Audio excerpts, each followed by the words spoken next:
editor of New Male Studies, an international journal. I'd like to call your attention to an effort in Toronto that is very much in need of your support, your financial support in particular. And that is the Canadian Centre for Men and Families.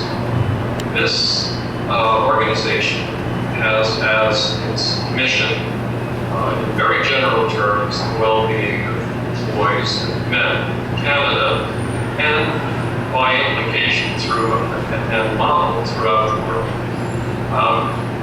I hope that you will familiarize yourself with its sponsoring agency, which is the Canadian Association for Equality, and consider the important issues that this center in Toronto intends to deal with and take very seriously. In particular, the situation of boys in school, and from my point of view, perhaps the critical group of males, college and university men. This promises to be an organization that will have tremendous impact on the lives of boys and men and affect them in ways that will improve their general health and their well-being in vocational and educational settings.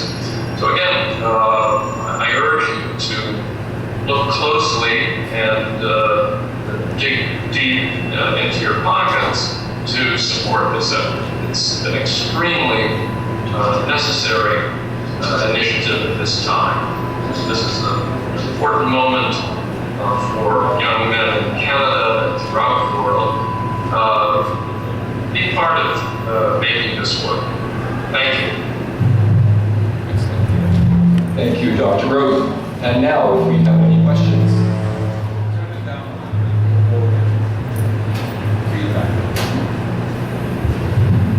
Any questions?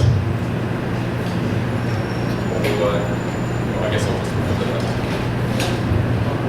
Okay, could you please tell us what would be some essential reading on this issue other than your own works?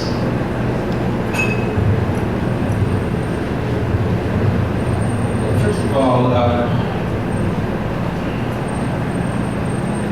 Charles Darwin gives you some sense of why sex exists. It's not just a basis for selling cosmetics and athletic shoes. There's an intricate ballet that goes on with females and females, and if you don't understand the ballet, you won't enjoy the dances. So now that's a simple answer. There are some very good books. Christina Sommers, who's done feminism, her book, The War Against Boys.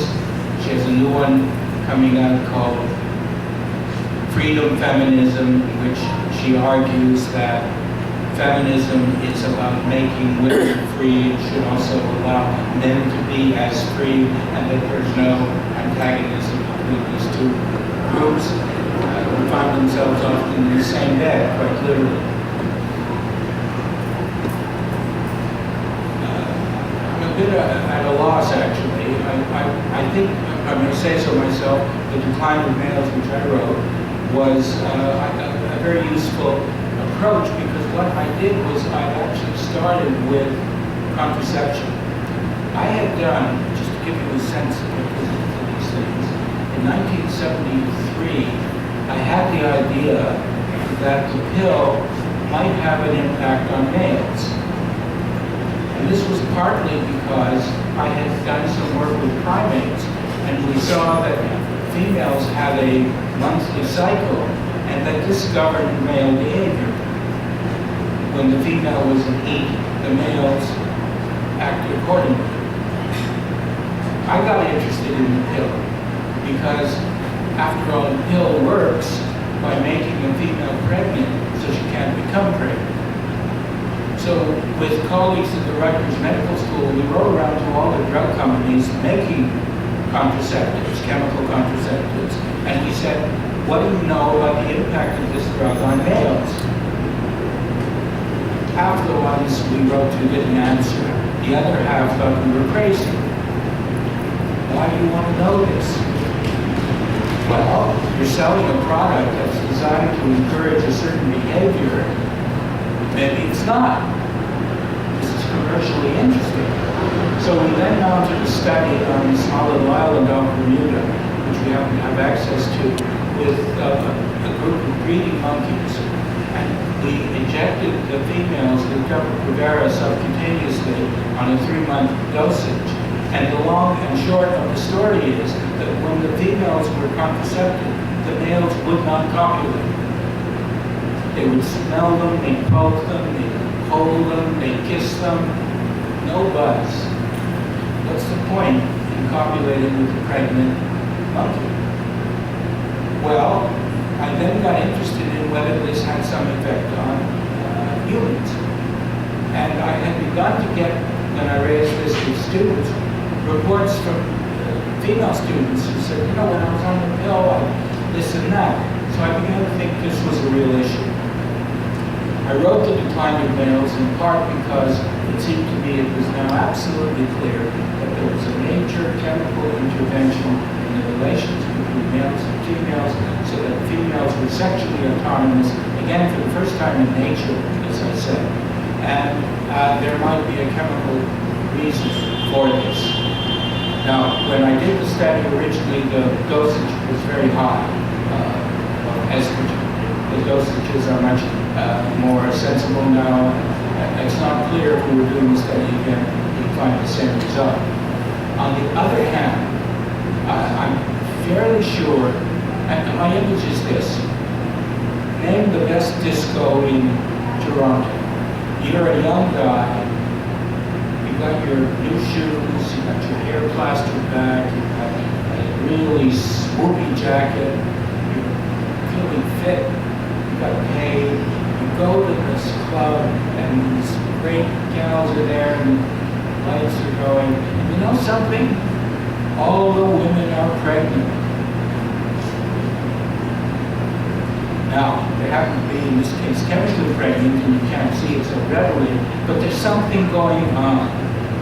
And it seems to me, again, that in The Decline of Males, I tried to estimate what was going on and why. It wasn't just that women were now free, and it wasn't just that men were now ashamed of their sexuality. Something basic, chemical, was going on. Beyond that, I can't offer you any better recipe that you can communicate if I've not had to talk so earnestly for so long, but I'm more reflective. I'll try to be more useful. Are there maybe one or two more, and then we're going to move on? Yeah, I saw you with your hand up. Want to shut it up? Hi. So in the bonus article that you mentioned earlier, with all thing, you also said it's not my insight per se. It's that males are harder to discipline because they're males. You move around the dog, you're not getting that private in the world. This male is learning to standing still. I was wondering if you could provide some more background on that thing. I didn't quite hear. What do you call? Tell us again. So,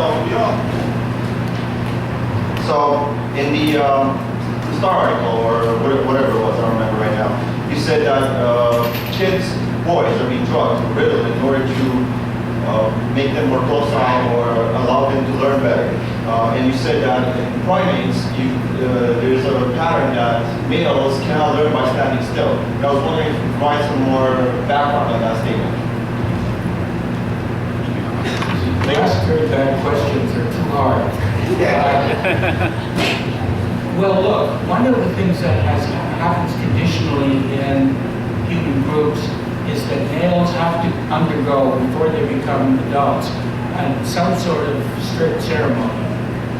In the Jewish tradition in which I grew up, it was the bar mitzvah, which was nothing at all, just boring, and made no difference to my piety or to anything else I could figure out.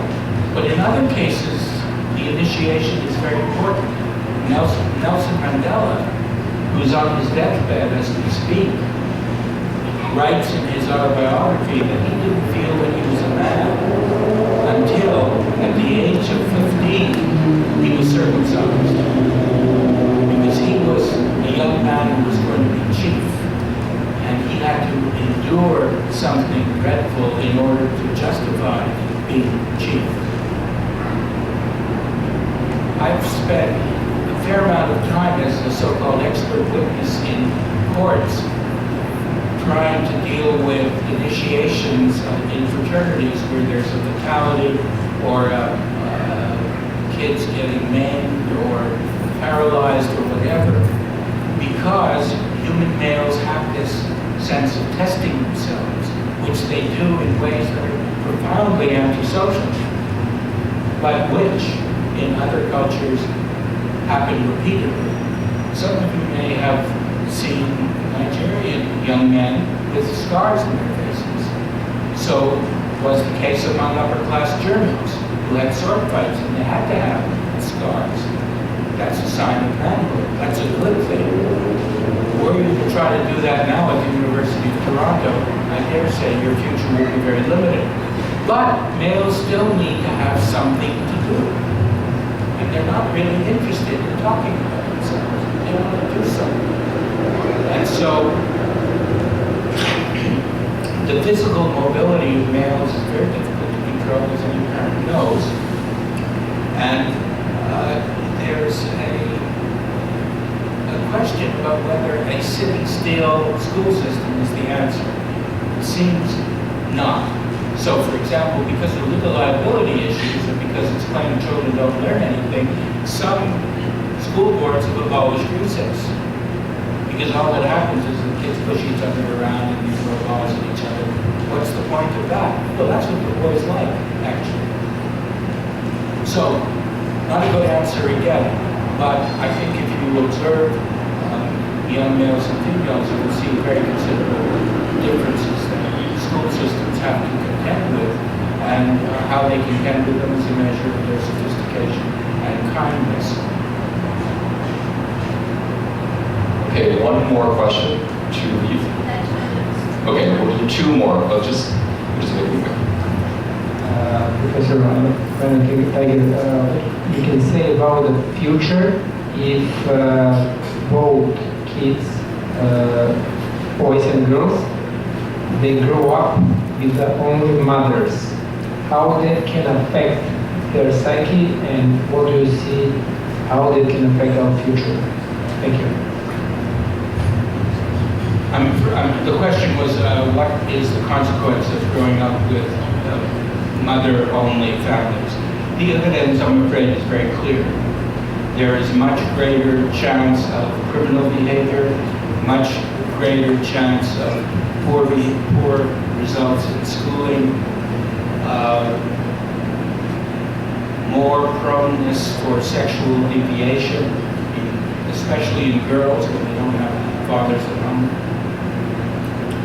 In fact, what we're beginning to see, and Charles Murray wrote a very interesting book on this, I forget the title, in which he shows that the difference in the class structure in the United States has less to do with the income one gets from a job and more to do with the nature of one's family and one's marriage. So the question you asked is extremely important, and the question that follows from that is, why have women decided that the males in their community are not worth it? And that's, I think, the question at the heart of so much of what we're trying to do here. I'll take one last question. You had your hand up?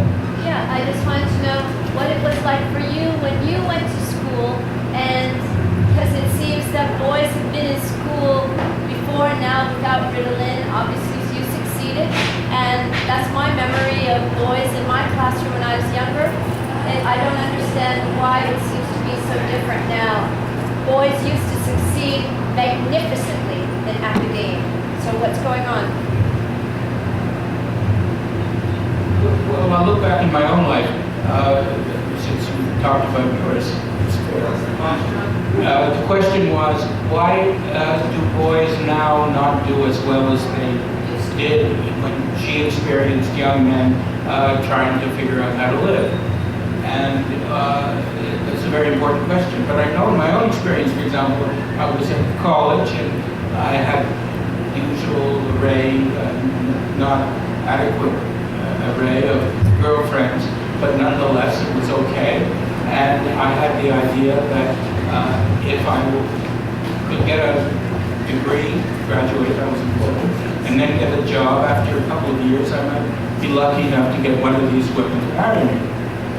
And then that's how the system worked. I would marry her, and she would work for 2 or 3 years in the labor force because she, after all, had a college degree. And she'd have 2 or 3 or 4 babies, and she'd spend the next 15 to 20 years raising a family.